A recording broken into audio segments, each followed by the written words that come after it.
In front of the mirror, Johnathan Carter stood as still as stone.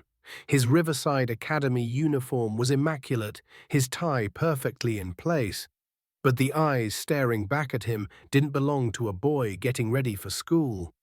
They belonged to someone preparing to walk into a battlefield where every day was a battlefield where intellect and resolve weren't enough, because his skin had already rendered a silent verdict. Johnathan was 11, but nothing in his gaze said so.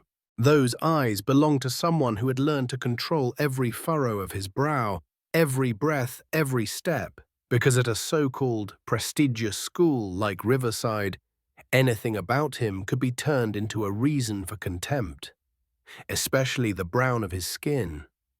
At Riverside, he was a shadow in well-lit hallways. He was the teacher Ms. Andrews glanced past, never calling on first. The one who raised his hand, but was always skipped over because it wasn't his turn, while white students freely spoke up without being reminded of protocol.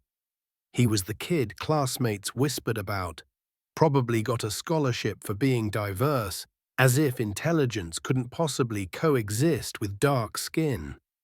Johnathan studied 2 curricula simultaneously, the official academy syllabus and the invisible subject of how to survive prejudice. He had to learn how to respond gently, even when mocked, to smile when hearing comments like, "You're black, but you speak so smart." Phrases that wore a disguise of praise hollowed out his self-worth, one word at a time. Johnathan's father, Mr. Johnathan Carter Sr., wasn't a public figure. He didn't attend social galas or cozy up to school officials, but he held the strategic blueprints that kept America alive. He was behind covert security operations, the same operations that had quietly protected Riverside parents during their peaceful dinner parties without their knowledge. But when Johnathan shared this with his teacher and classmates during the school's Parents' Careers Day, they laughed at him. "The Pentagon, so what, your dad's the president now?" Ms. Andrews chuckled, a sweet but venomous laugh wrapped in the faux politeness of someone who'd never had to earn their place. No one believed him. The story didn't make sense, not because the one telling it wasn't white enough to be trusted. For 2 whole school years, Johnathan felt he needed permission to exist. He was present, yet treated like a system glitch. An unwanted object in a space designed for the wealthy and white, where diversity was a word printed on brochures, not something respected. He had no nickname, no loyal friend group. Family ties, weekend parties, and business handshake networks between dads surrounded white kids. And Johnathan, he only had memories of every sneer, every suspicious eyebrow, every whisper of, "Who does that black kid think he is?" And then today was Parents' Day. The day Ms. Andrews had joked, "Today's going to be fun. Hopefully you'll all bring your parents to confirm the truth." Johnathan said nothing. He only stared into the mirror, eyes burning like fire beneath a still lake. Not with rage, but with the cold calm of someone who had decided he would no longer ask for permission to be heard. Today, truth doesn't need to be proven. It would walk into the classroom on its own, wearing a high-level security badge and the gaze of a man who had stopped attacks the others hadn't even heard about. And when that happened, no one at this so-called prestigious school would ever look at Johnathan the same way again. That morning, Riverside Academy looked like a framed painting of privilege. Shiny SUVs lined the gates, parents in tailored suits and designer dresses, children running on the field, while janitors bent down to pick up the tiniest scraps as if they were the ones who had dirtied the place. Johnathan Carter stepped out of an old beat-up sedan. No VIP license plate, no personal driver, no glow of privilege. But what he carried, no one at this school could see. A quiet pride passed down from a family who had once carried the weight of a nation on their shoulders without ever needing a thank you. "Remember what I told you," his father said, hand firm on his son's shoulder. "Truth doesn't need permission to exist." Johnathan nodded, his gaze cut through the school's polished surface like a blade. He walked past the glowing corridors where white children gathered in small clusters, chatting about their parents, who were lawyers, investors, surgeons. Very few ever asked Johnathan about his dad. In truth, most didn't ask because they had already decided he wasn't worth asking about. No one sat with him in the cafeteria. No one picked him up for group work in science. No one ever said it aloud, but the silence was louder than any word, a verdict all its own. At Riverside, there were many seats, but none reserved for him. When Johnathan entered the classroom, Ms. Andrews was already watching, a half smile of polite detachment, a look just warm enough to avoid blame, just cold enough to send a message. "I see you, but I don't see you." "Johnathan," she called, "you'll be the first to present about your parents' job. Come on up." The class went completely silent, not out of respect, but they were waiting to see what the liar would do. Johnathan stepped forward, unhurried, unafraid. "My father is Johnathan Carter. He oversees national security strategy and counterintelligence at the U.S. Department of Defense." 1 second of silence. Then, as if someone hit a switch, the whole class laughed. "Counterintelligence? What is your dad? James Bond works for the Department of Defense and drives that junky car. All right, thank you, Johnathan, Ms." Andrews cut in, her voice sweeter than honey but hollow. "Your story is quite interesting, but you know we're here to share the truth." Johnathan looked her straight in the eyes. He didn't argue, didn't flinch. He just stayed silent, the kind of silence from someone who knows they're right, but is treated like a criminal. Ethan, the only classmate who hadn't turned his back on Johnathan, whispered, "They're not worth your trust." But Johnathan knew it wasn't just about friends. It was about an entire system to ensure he would never be believed. That whole day, Johnathan drifted through school, wrapped in an invisible shell. Teachers looked through him, classmates giggled behind his back. Every glance said the same thing. Who does that black kid think he is? When the final bell rang, he walked out of class with a fresh wound not on his skin, but cut deep into his pride. But he didn't cry. He just walked quietly, the way kids like him learn to walk out of places never meant for them. Only one person understood, the one waiting for him at the gate, not with hugs or gifts like the other parents, but with eyes sharp as steel and a firm nod. Johnathan Carter, the man the country trusted, but a middle school teacher did not. They didn't know, but they were about to. That night, Johnathan didn't sleep. He lay on his bed, staring at the ceiling, listening to the tick of the clock. Each tick echoing the mocking laughter from class Ms. Andrews, sarcastic coo, Tyler's whispers, the fake pats on the back. From classmates, maybe next time come up with something a little more believable, John. They didn't punch him, they didn't curse him. They just gave him a label liar, and that label clung to him like an invisible target. But at home, truth lived differently. A warm desk lamp lit up classified files in his father's study. Johnathan Carter sat upright, scanning screens with the focus of a man who knew every decision could affect thousands. At home, he was a dad. In the national security world, he was a name that made enemies pause. Johnathan stood quietly at the doorway, not wanting to interrupt. But Mr. Carter already knew. "Come in," he said, without looking up. Johnathan stepped inside, book in hand, eyes on his father. "Dad, is it true? They don't believe me just because I don't look like them." Johnathan looked up, his eyes filled with experience and quiet anger. "It's not because you don't look like them. They don't want to believe people like us can be where I am." He walked to a drawer, pulled out a high-level Pentagon badge, and placed it in Johnathan's hand. "Keep it. Not to brag, but to remember the truth doesn't need approval to exist." The next morning, everything changed. Johnathan Carter didn't wear a regular shirt. He wore a black suit and a deep navy tie perfectly pressed. On his lapel shone a badge, the Pentagon emblem. On the way to school, he made a call. His voice was calm but sharp. "I need internal security to assess the Riverside Academy network. Possible data leak. Potential breach. Priority 1. Johnathan sat beside him, heart pounding. He knew his dad wasn't just showing up to explain a story. He was coming to confront, to protect, to warn. At the school gates, the luxury SUVs rolled in.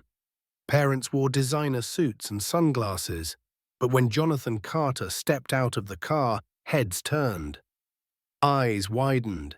They searched their memory, trying to place this man because he didn't fit the everyday image. Then they saw the badge, the bearing, the presence, and they didn't need to ask.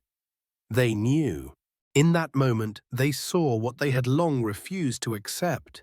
A black man, tall, upright, walking as if he were the very foundation this place was built upon. Inside the classroom, Ms. Andrews was arranging her presentation slides.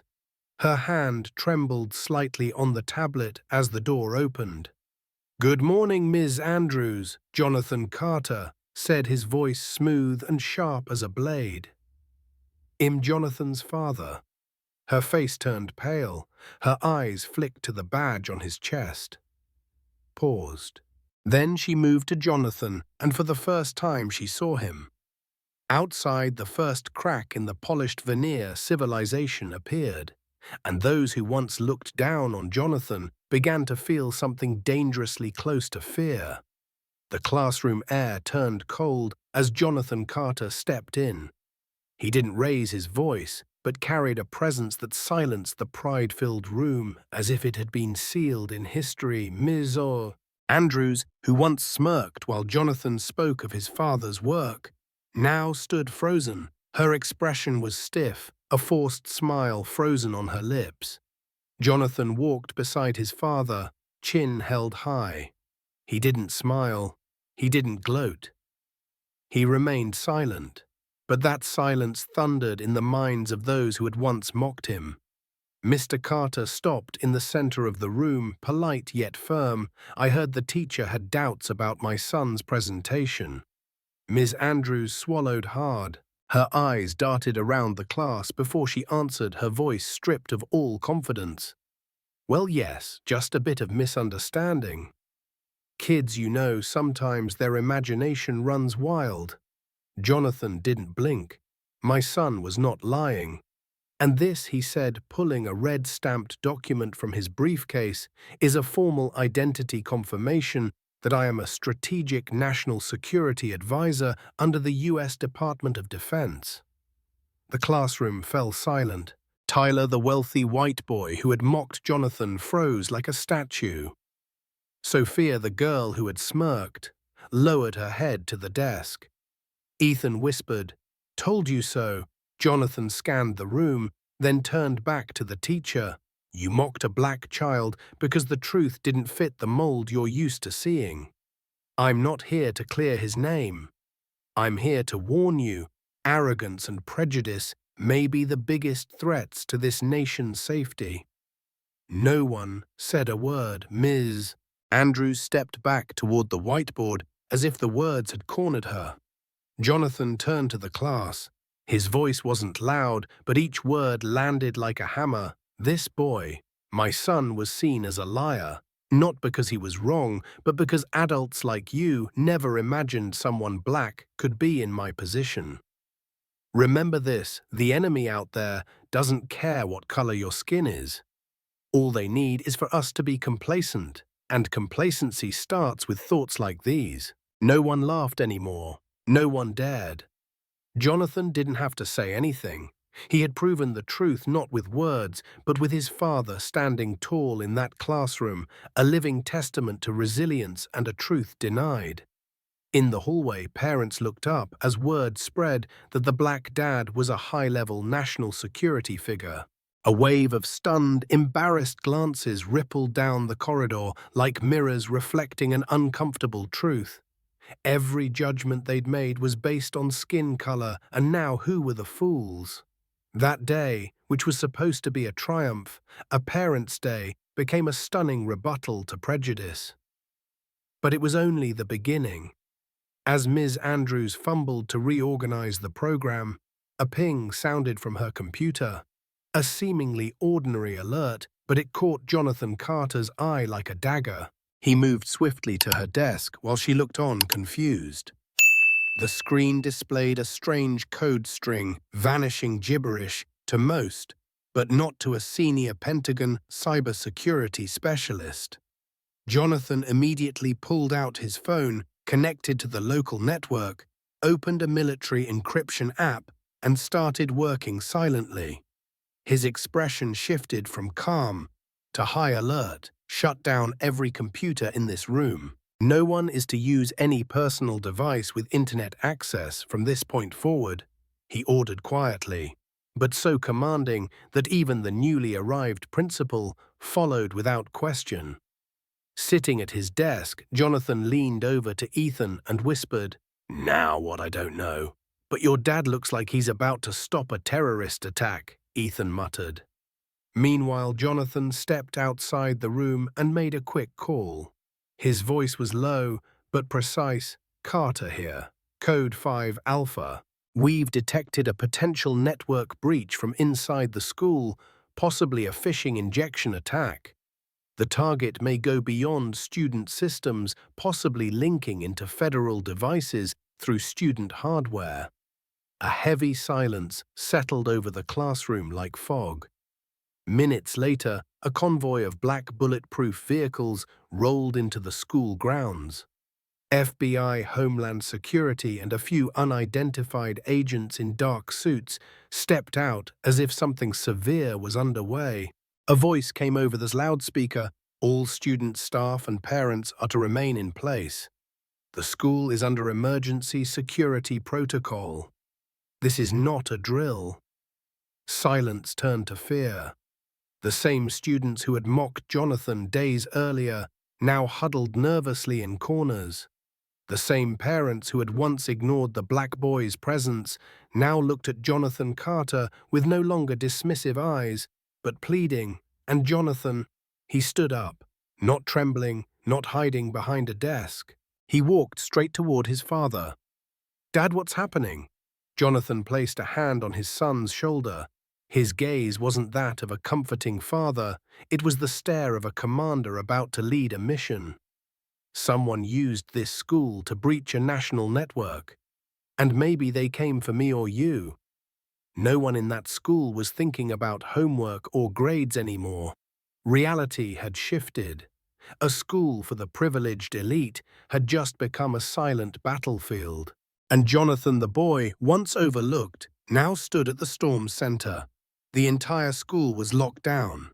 At exactly 11:07 a.m., the electronic doors of Rose Hill Elite School locked down automatically.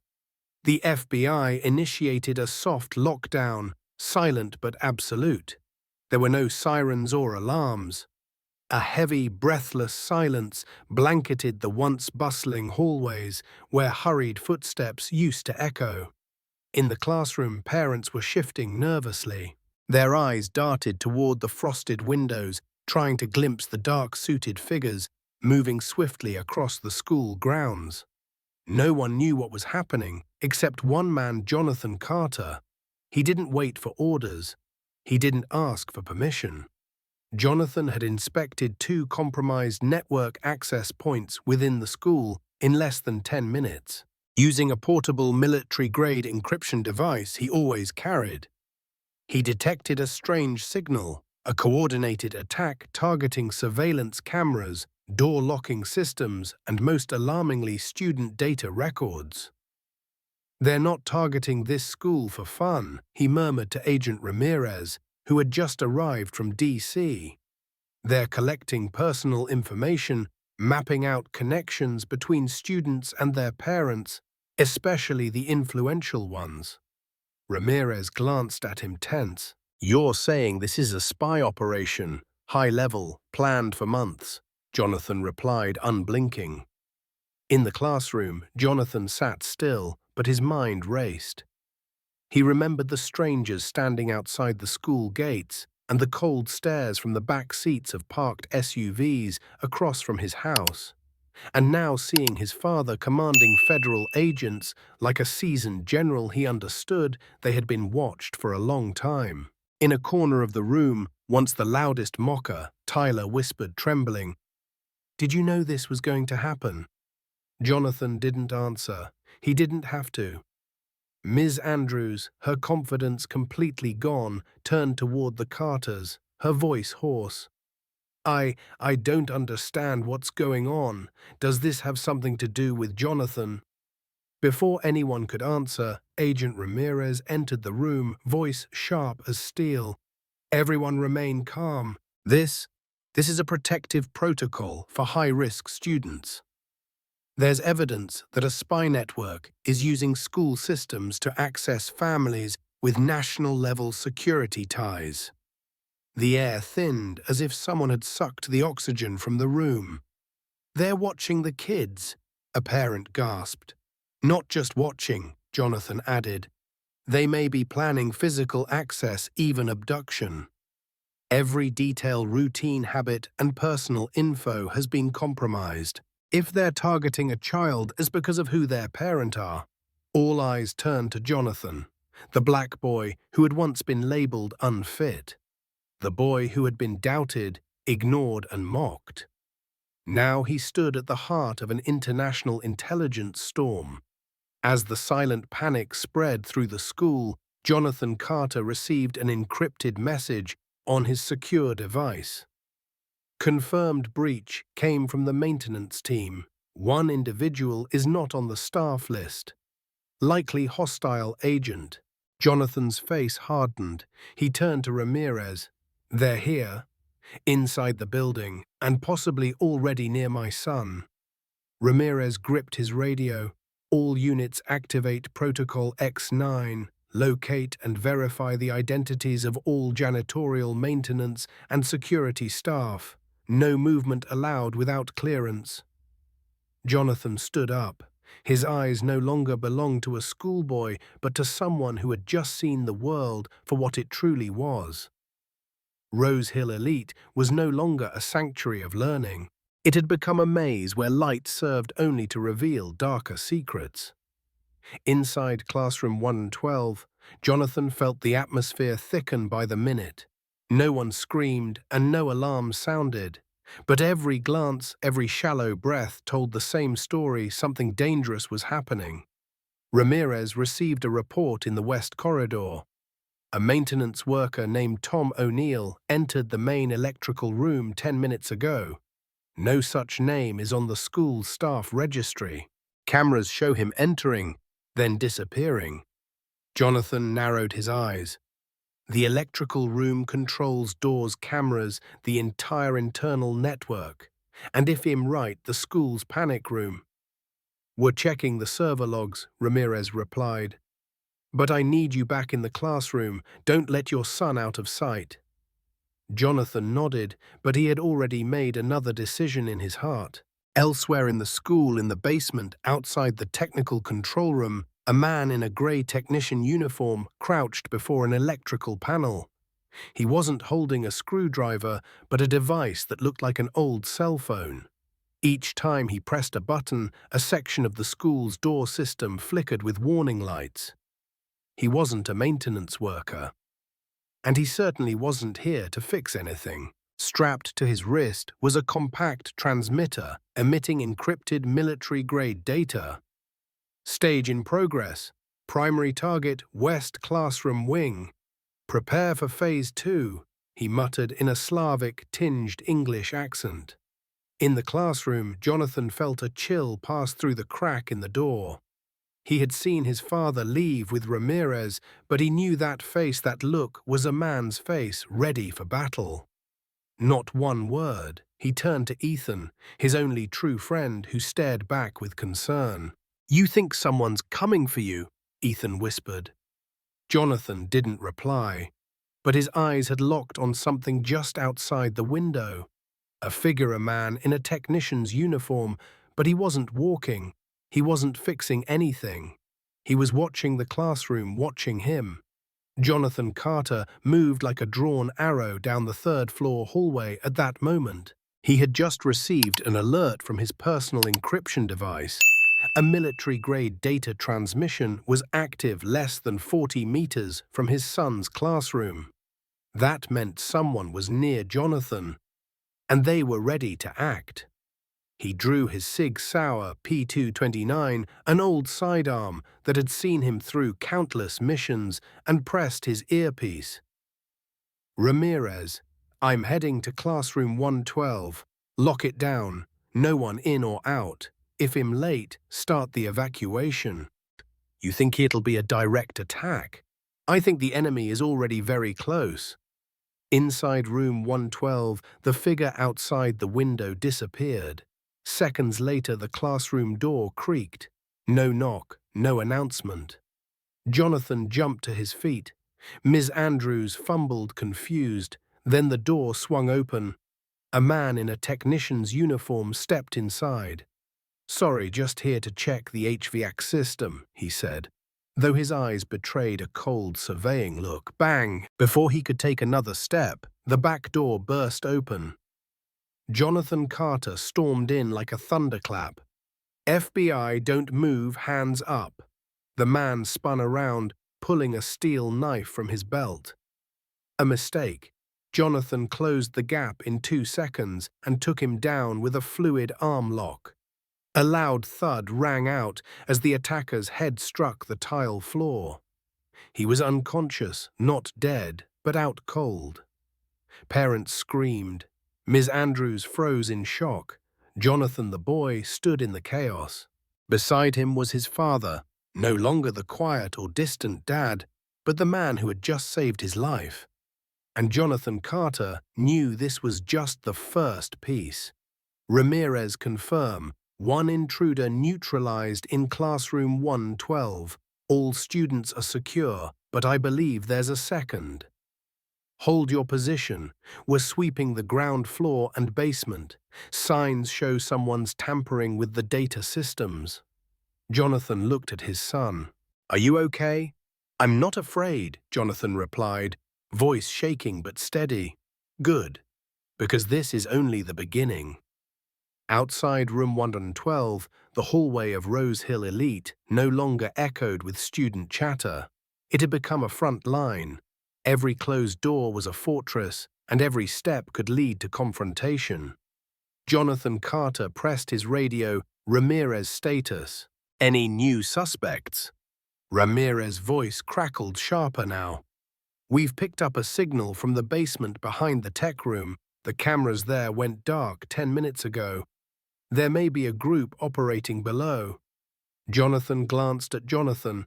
The boy's eyes were steady, but his grip tightened on his backpack straps as if holding on to courage.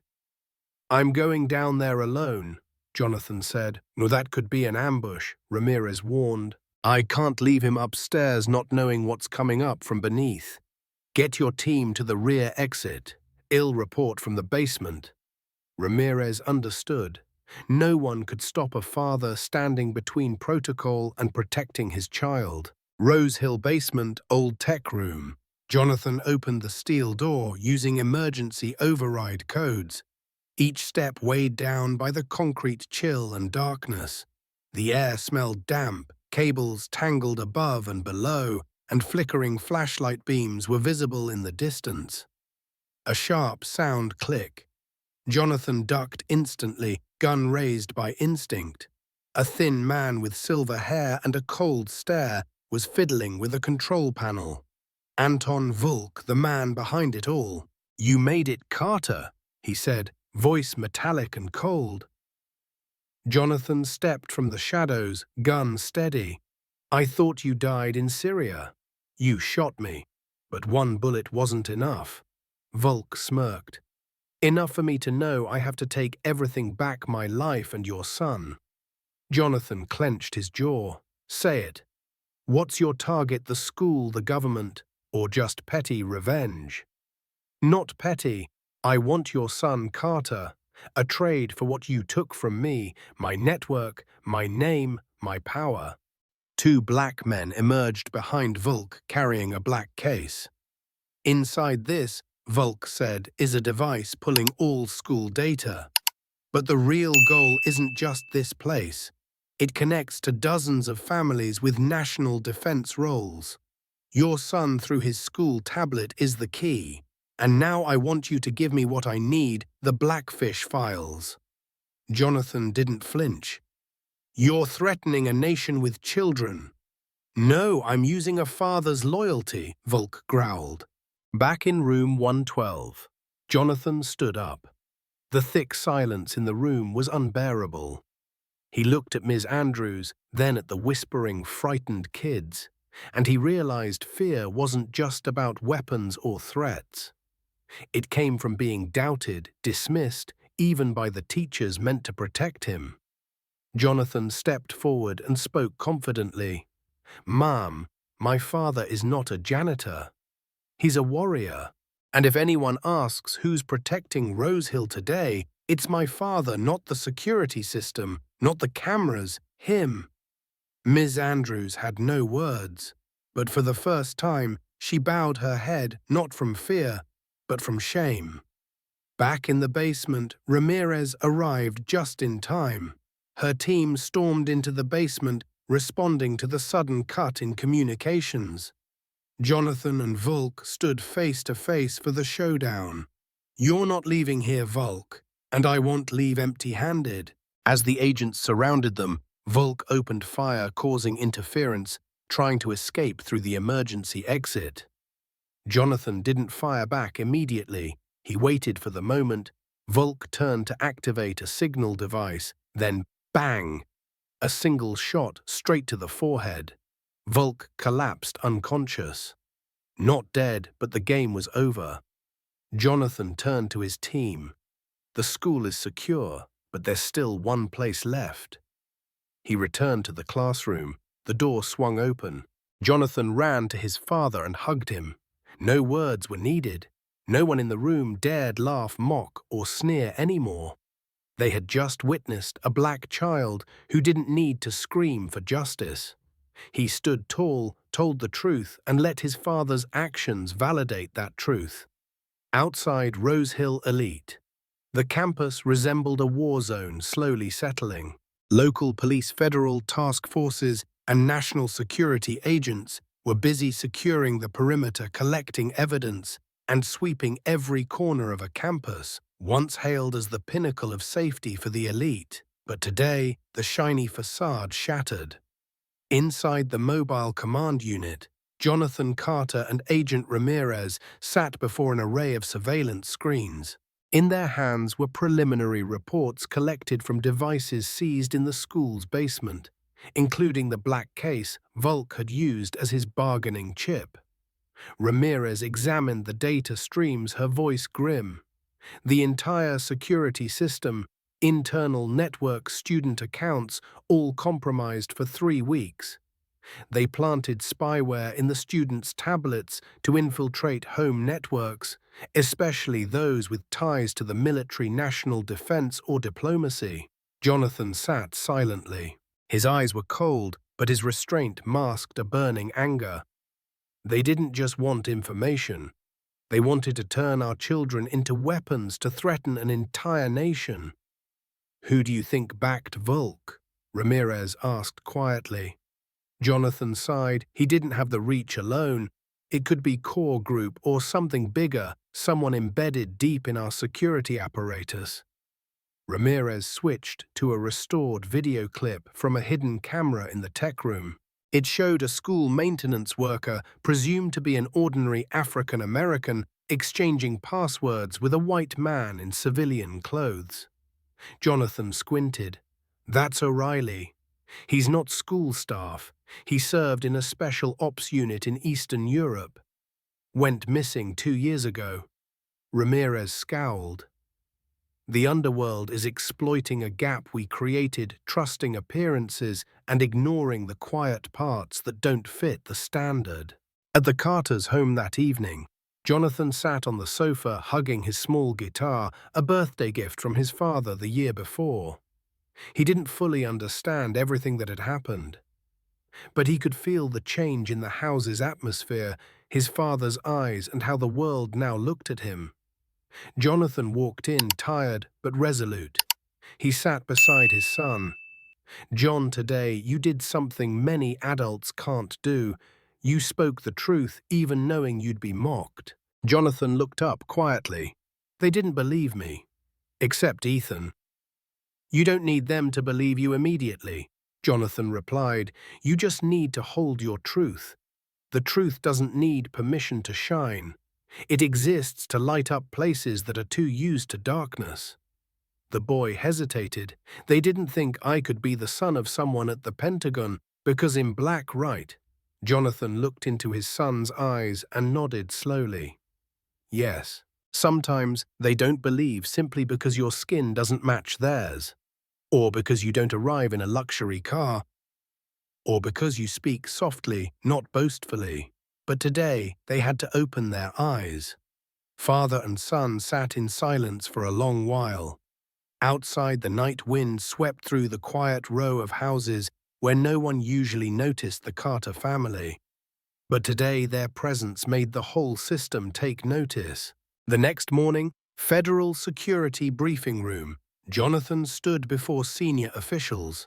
His initial report opened with a single line: "A group of hackers used our children to get into our homes." The room fell silent.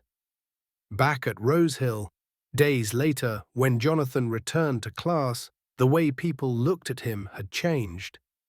No more mocking, no more doubting. Some nodded as he passed. Some stammered out awkward greetings. But Johnathan didn't need everyone to like him. He just needed them to stop denying the truth. On his first day back at Rosehill Elite Academy, after the incident, the campus didn't feel the same. The polished stone hallways and sunlit glass panels remained, but each step he took carried a silence, not the old contemptuous kind, but one of caution, fear, and curiosity. 4 days after the breach, students were back in class, but the teachers had changed. Ms. Andrews, Johnathan's homeroom teacher, stood before the class with a tense expression. Her previous interruptions and sarcastic remarks about his wild imagination had given way to discomfort and poorly hidden guilt. Still, no formal apology had been made. Not because she didn't know she was wrong, but because institutions like Rosehill didn't make it easy for teachers to admit racial bias. During homeroom, our class will discuss prejudice and false assumptions next week, Ms. Andrews announced, avoiding Johnathan's gaze. A white student named Mason, son of a high-ranking official, timidly raised his hand. "Will there be a guest speaker? I mean someone real with real experience." A moment of silence. Ms. Andrews hesitated, then looked at Johnathan. Actually, if Johnathan agrees, he could share his experience. The whole class turned toward him. Johnathan stood tall, not with arrogance but with strength. He nodded, "I will speak. Not because I'm a victim, but because everyone in this class lives in a bubble of assumptions no one has dared to break."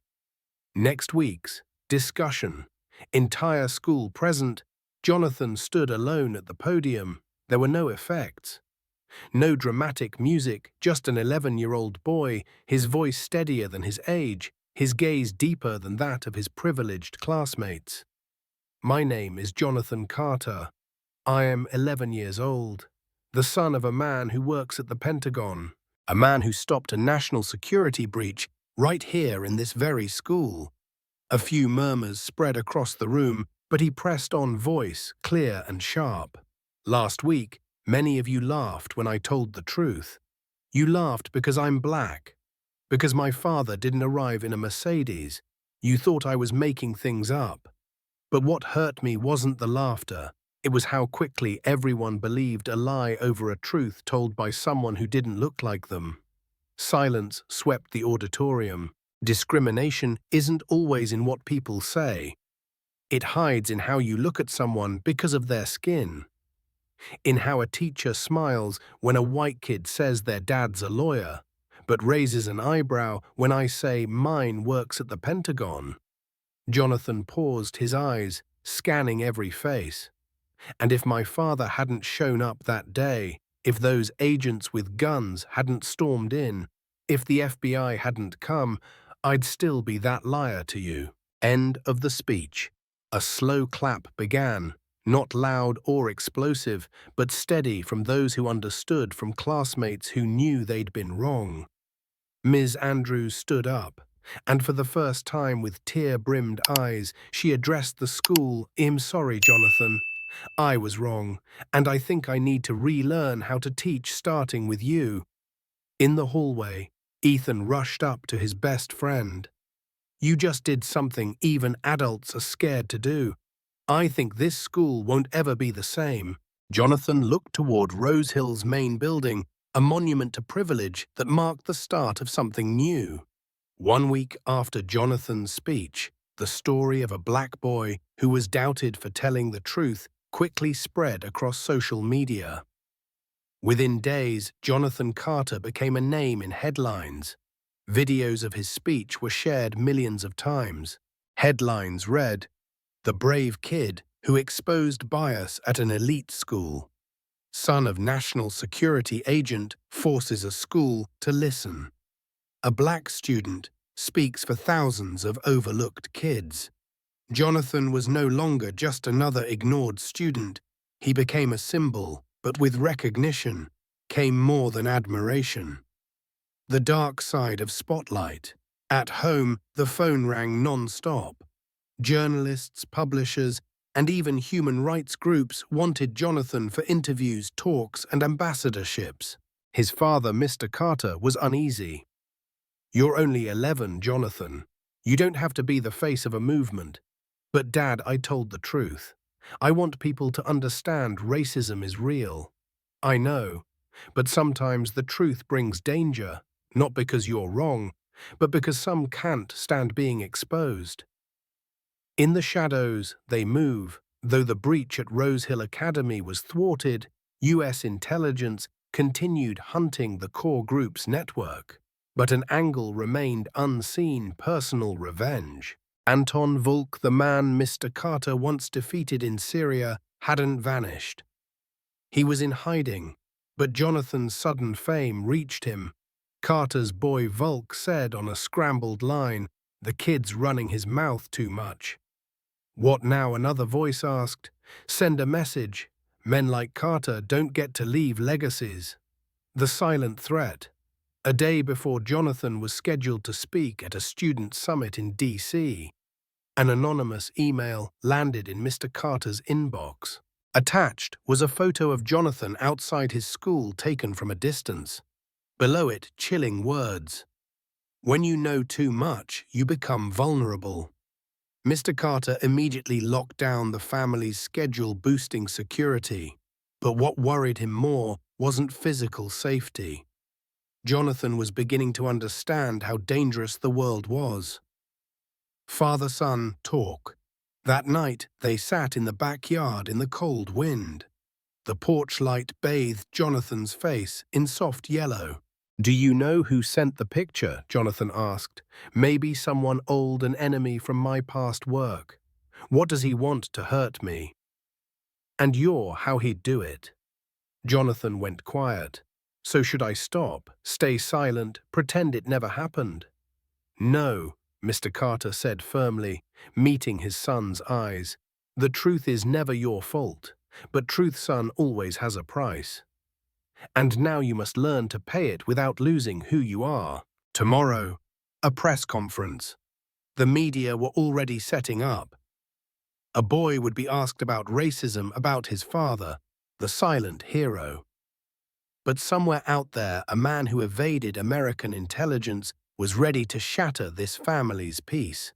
The question was, could Johnathan keep using his voice when it had become the most dangerous thing in the room? The next morning, D.C. Cultural Center, the building hosting the Student Voices Fighting Bias Summit, was under unusually tight security metal detectors, K9 units, undercover agents. Everything was in place.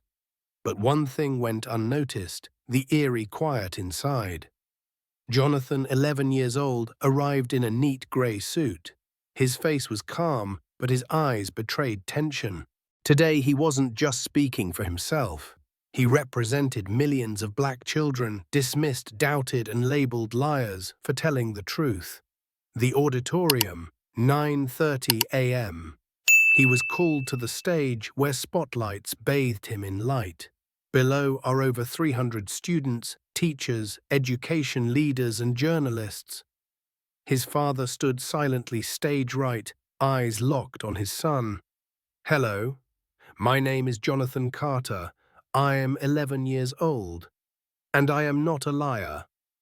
Applause erupted, but Johnathan raised a hand not for cheers, but to keep speaking. "At my old school, a teacher said I lied when I said my dad worked for the Department of Defense, because I didn't look like other kids. I didn't arrive in a luxury car. I wasn't white. I didn't talk like an officer's son." His voice rang out each sentence, striking the invisible wall built by racism. People didn't need proof to doubt me, just my skin color. But today, I stand here to say, a black child's dream isn't smaller than anyone else's. And our voices don't deserve to be doubted just because we're different. The room went silent. Eyes welled up. Cameras zoomed in on the 11-year-old boy speaking for a generation. In the dark, a hand triggers a device. As Johnathan stepped down from the stage signal detectors, at the security checkpoint detected something strange. Not a weapon, but a device probing the venue's internal network. In a sub-level control room, a man in a technician's jacket calmly plugged a USB into a network terminal. He didn't know Mr. Carter had been waiting for that signal all morning. A father's counterstrike. As the internal alert pinged, Johnathan Carter coordinated with agents outside to seal the perimeter. Within 3 minutes, a tactical team stormed the basement. "He's live-streaming the summit to an external server," one agent said, peering at the hacker's laptop. "Once is broadcasting, Johnathan sending the feed to a server in Northern Europe. Kill the network, secure the hard drive, trace the route." Simultaneously, surveillance caught another man near the wings, eyes locked on Johnathan. He wasn't armed, but as agents moved in, he lunged for the stage, pulling out a syringe. The critical moment. Mr. Carter didn't hesitate. Instinct kicked in. He leapt from his spot, shielding Johnathan. 2 other agents tackled the attacker, but the needle had already pierced Carter's arm, blood. Johnathan panicked. "Dad, are you okay?" "I'm fine, just a sedative." He wanted to kidnap, not kill. The auditorium was evacuated, but the 11-year-old didn't flee. He stepped back to the mic, his father's blood still on his hand. "You all saw it. Someone tried to silence me, but I won't be quiet. No one should be silent when facing injustice." From symbol to fire, that summit became a national moment. The FBI expanded its investigation into Corey Group and its underground branches in educational institutions. The president called the Carter family personally to thank them for their courage. And Johnathan, he wasn't the doubtful kid anymore. He was Johnathan the spark in a battle against prejudice. Immediately after the forum, the FBI swiftly analyzed the devices seized during the cyber intrusion. The first decrypted data stunned everyone. The school's system had been monitored for 3 weeks. What happened at the forum wasn't a spontaneous act, but a state-level attack orchestrated by Anton Volk's group. The sole objective: kidnap Johnathan Carter in exchange for a top-secret dossier known as the Blackfish Files, a file containing names of covert U.S. agents operating in Eastern Europe. 3:07 a.m., Johnathan Carter's encrypted phone buzzed. The screen flashed unknown. Carter, you know why I chose your son? Not because he's your weakness, but because he's the only thing that makes you choose emotion over logic. Anton Volk's voice was chilling. Send the entire Blackfish files to my server within 6 hours, if not. An image appeared, Johnathan bound in a dark room, eyes filled with fear, but silent. The boy knew he had to stay quiet. If not, Volk repeated, I'll send you hourly videos of him. Johnathan Carter, once dubbed the last wall of national security, now faced the hardest decision of his life. Save his son and sacrifice a vital intelligence network, or protect the secrets and risk losing his child. I need a small team. No one else knows, no alerts, no reporting to the CIA or the White House. FBI agent Ramirez quietly nodded. Her eyes reflected absolute trust and unspoken fear. The GPS on Johnathan's watch had been turned off, but thanks to a special processor embedded in the strap, Carter's team traced a brief reflected signal near a forest by Darlington, Maryland. An abandoned warehouse deep in the woods without electricity signals or security cams. Classic Anton Volk. Well, enter from the west cloud, the line of sight with cold smoke, then breach the basement. Carter said, sketching a simple plan on a rotted wooden board. Ramirez asked one question. If you find Volk, do you want him alive or? Don't ask. If he's touched my son, he's not leaving Maryland. 3:27 p.m., 2 hours before the deadline, the team moved in. It has 3 members: Ramirez, who is in close combat, Miller, who is a sniper, and Carter, who is the father. The warehouse had 2 floors and 6 guards. Carter infiltrated via a tunnel into the basement where faint crying sounds were detected. Johnathan. The boy was tied in a corner, bruised but alert. Dad, I said I wouldn't cry, but I'm scared. It's okay. I'm here now. They won't touch you again. Just then a familiar deep voice echoed from the shadows. Beautiful Carter, just like Syria, you saved the boy, but you'll lose the battlefield. Anton Volk stepped out, holding a silenced pistol. He pointed the gun at Johnathan. Carter stood between them, his weapon raised. No one spoke. They knew one pull of the trigger would end it all. Choose Carter, the file, or the boy. I choose to end you. Ramirez sprang in from the side, launching a close-quarters assault. Carter fired a bullet that struck Volk's leg. He screamed and fired wildly. One round grazed Carter's shoulder. In the smoke, Johnathan was pulled from the room. Anton Volk didn't die. He was captured and transported to a covert base in Virginia for complete interrogation on the core group network. Johnathan Carter, and shoulder bandaged, carried his son out of the forest. His eyes were no longer filled with tension, but conviction. Did we win, Dad? Johnathan asked. Not yet. But from now on, no one will call you a liar again. 2 weeks after the Maryland raid, the Carter home still bore bullet marks on the walls. Johnathan kept them as a reminder. Johnathan, now on temporary leave from school, put on his uniform again. The white shirt hung looser. He had lost weight, but something bright shone in his eyes. I want to go back. I don't want them to remember me as a victim. I want them to remember me as a survivor. Johnathan nodded after a pause. And I'll walk in with you. Bridgestone Academy, where contempt once began, watched silently as Johnathan returned with his father. The stares weren't scornful anymore, but weren't fully respectful either. They were a mix of curiosity, reverence, and shame. Miss Harvey, the homeroom teacher who once accidentally skipped Johnathan's input, met them at the classroom door. Her face was tense. Johnathan, I don't know what to say, except I'm sorry. I was wrong. Johnathan, the father beside him, said nothing. He looked at her, not with disdain or instant forgiveness, just the gaze of a father who had seen the system deny his child because of his skin. That day, Johnathan stepped up to the board once more, but he was no longer the trembling boy mocked for speaking out. This time, he carried a story no one in the school could ignore. "My name is Johnathan Carter. I once said my dad worked at the Pentagon and my teacher laughed.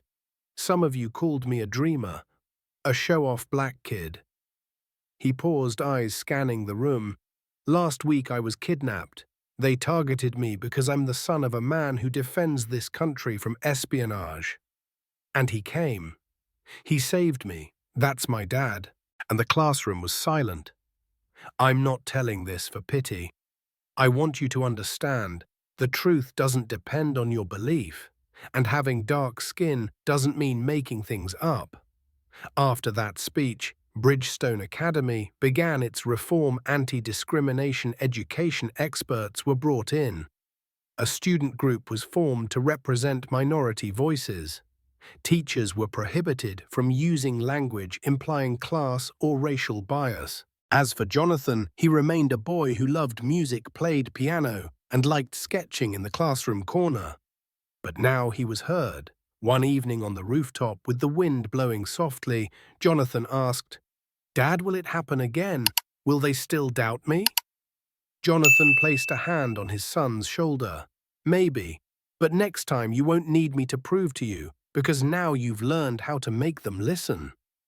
And if they still don't, then you keep walking. Sometimes walking in silence is stronger than any argument." Johnathan's story didn't end in a grand victory. It ended in transformation awakening for an individual, a community, and a school. Because justice doesn't come after a headline or an interview, justice begins when those deemed lesser rise and never sit back down again.